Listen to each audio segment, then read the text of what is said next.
Olá, essa é a nossa terceira aula.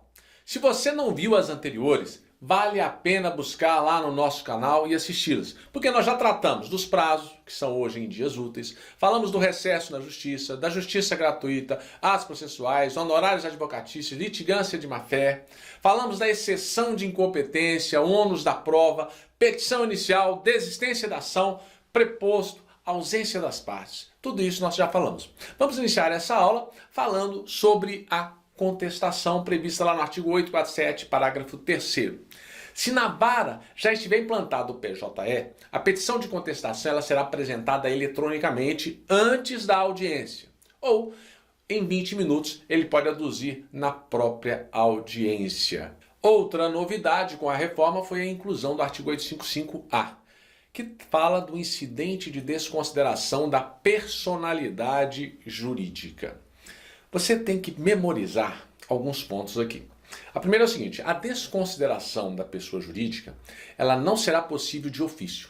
A instauração do incidente suspenderá o processo e na fase de conhecimento não cabe recurso da decisão que acolhe ou rejeita o incidente de desconsideração da personalidade jurídica. Atenção, na fase de conhecimento não cabe recurso da desconsideração da personalidade jurídica.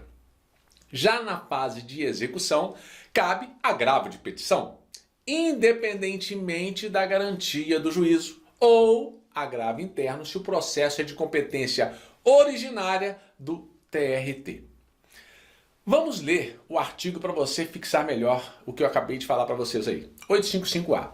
Aplica-se ao processo do trabalho o incidente de desconsideração da personalidade jurídica, previsto nos artigos 133 e 137 do CPC, do Código de Processo Civil. Parágrafo 1º. Da decisão interlocutória que acolher ou rejeitar o incidente, na fase de cognição, não cabe recurso de imediato, na forma do parágrafo 1º do 893 da CLT. Na fase de execução, cabe agravo de petição, independentemente da garantia do juízo. Cabe agravo interno se proferida pelo relator em incidente instaurado originariamente lá no TRT.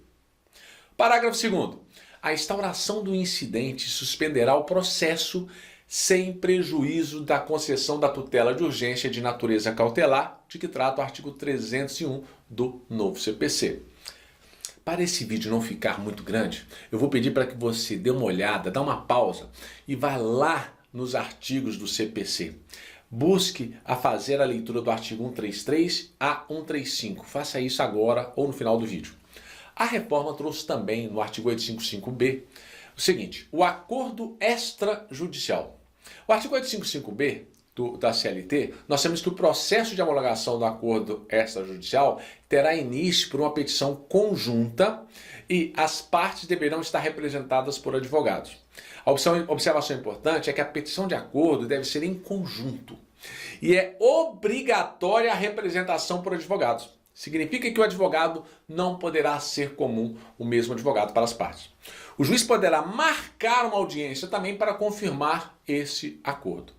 A petição de acordo, ela suspende e não interrompe, suspende o prazo prescricional que voltará a correr do primeiro dia útil seguinte à homologação desse acordo.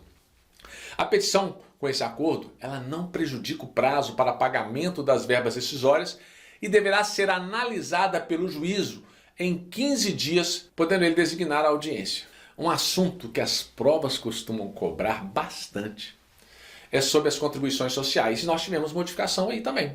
O parágrafo único do artigo 876, ele trata da execução de ofício das contribuições sociais incidentes apenas sobre as sentenças condenatórias e homologatórias de acordo, somente nesses casos. Esse artigo está em conformidade com a súmula 3681 do TST.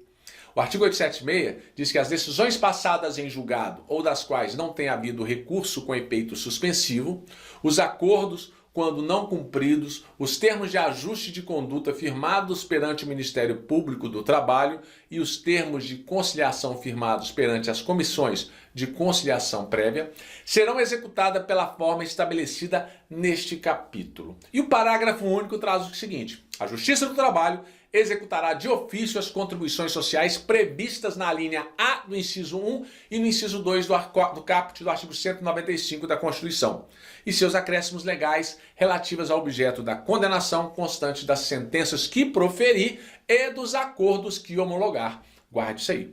Agora, com relação à execução no processo do trabalho, o artigo 878 foi alterado para informar que a execução deixa de ser de ofício e a execução ocorrerá agora apenas a requerimento da parte. Mas temos uma exceção em que ela será de ofício. Isso vai ser cobrado na sua prova. Então memorize, salvo quando a parte não estiver representada por advogado. Olha o que diz o artigo 878 da CLT. A execução será promovida pelas partes, permitida a execução de ofício pelo juiz do presidente ou presidente do tribunal, apenas no caso em que as partes não estiverem representadas por advogado. Ficam as dicas de hoje. Não perca a última aula sobre os temas que foram objeto da reforma trabalhista. Com mais uma aula, nós terminaremos esse tópico da reforma trabalhista relacionado ao processo do trabalho. Um grande abraço e até a próxima.